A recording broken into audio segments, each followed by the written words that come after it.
Good morning, afternoon, and evening, wherever you are, and welcome to a NerdTube review of Young Justice Season 4, Episode 3. So, in this episode, we are following a little bit more of the marital shenanigans of Connor and Megan, as well as getting some closure on what's been going on with Beast Boy. Not much else beyond that, really. Throughout this episode, we had Connor and McGann building their altar, which for the ladies, they have their little arch thing. And then for guys, they build their foundation. So, okay, that's fine. It was fun. Um, we have a little bit more of the mystery diving into the king of the Martians, like death from a year prior. They have Connor looking into that, which I think is going to tie into what's going on now. Um, McGann is obviously working through some issues with her family because she left years ago, and now that she's back, she's trying to hash things out with her sister and stuff like that. So, and obviously tensions are high and everything like that. So, it's kind of nice to see some of that happening, some of that character development that Young Justice is known for. Throughout the episode, Beast Boy has been getting increasingly agitated, and they've noticed. But finally, it comes to a head when Beast Boy, when they're building Superboy's the foundation of the altar, and Beast Boy kind of flips out because he keeps on seeing Brienne uh, betraying them and trying to kill Superboy and such. Is a hallucination, obviously, and because it was like the for his first loss of a teammate, not like death wise, but like you know from the team and kind of going off on his own and doing his own morally ambiguous things. Um, so what he does is he thinks he's saving Superboy. He basically knocks out Superboy, and then he rides off trying to get him to the surface to get to the sun. Because last episode, during the cave-in, Superboy got a slight injury because he'd been away from the sun for so long, which tracks.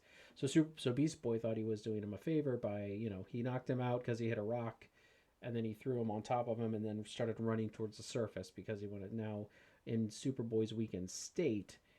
He probably would not survive on the surface. We also see the reappearance of the Green Beetle from last.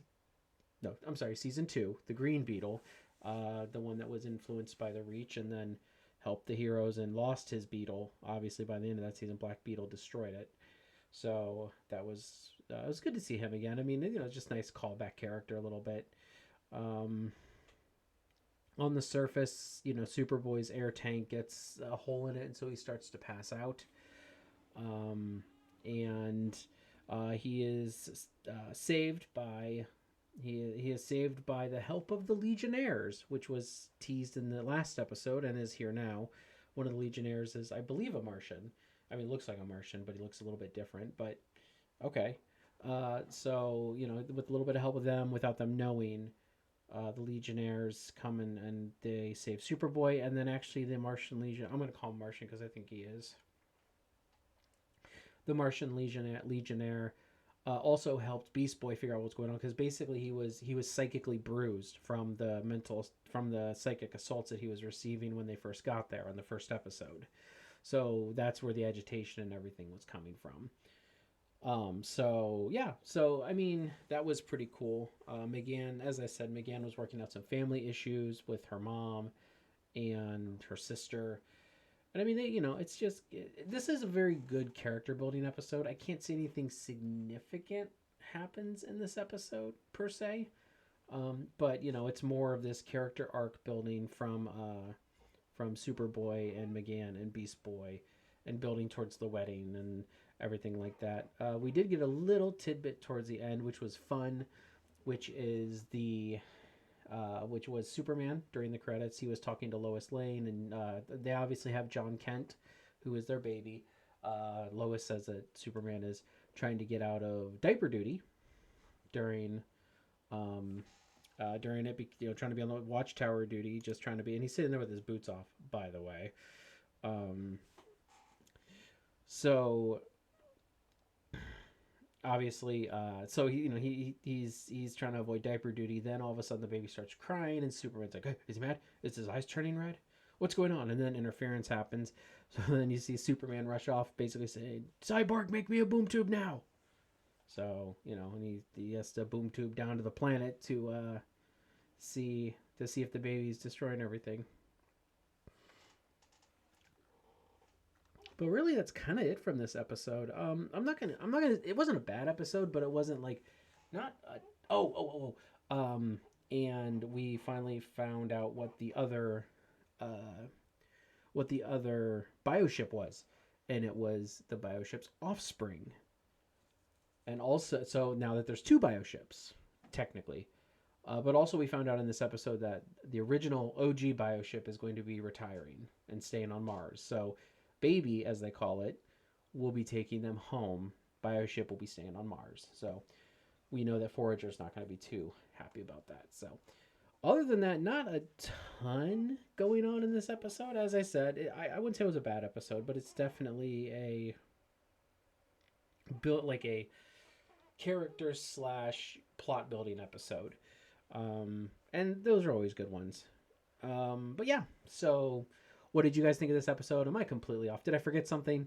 I just watched it a little bit ago, and I think I hit all the basic points.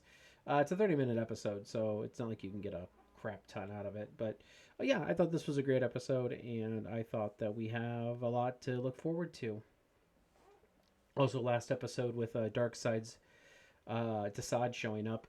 I mean, we know that there's some big backdoor plot going on. So we know something is happening behind the scenes with Darkseid and probably the Light that we just don't know about yet. So, so usually, it's just stuff is going to be going down here pretty soon. I'm not sure about how many episodes there are this season. There's like 13 on one of my apps where I track what I watch, but yeah, a bit odd that it's only 13. I'm hoping that we'll get a full 20 some episode season like we have in the past, but I trust Young Justice. They've given us 3 great seasons, so even if it's shorter seasons, I still trust us to give us a good story that does these characters justice.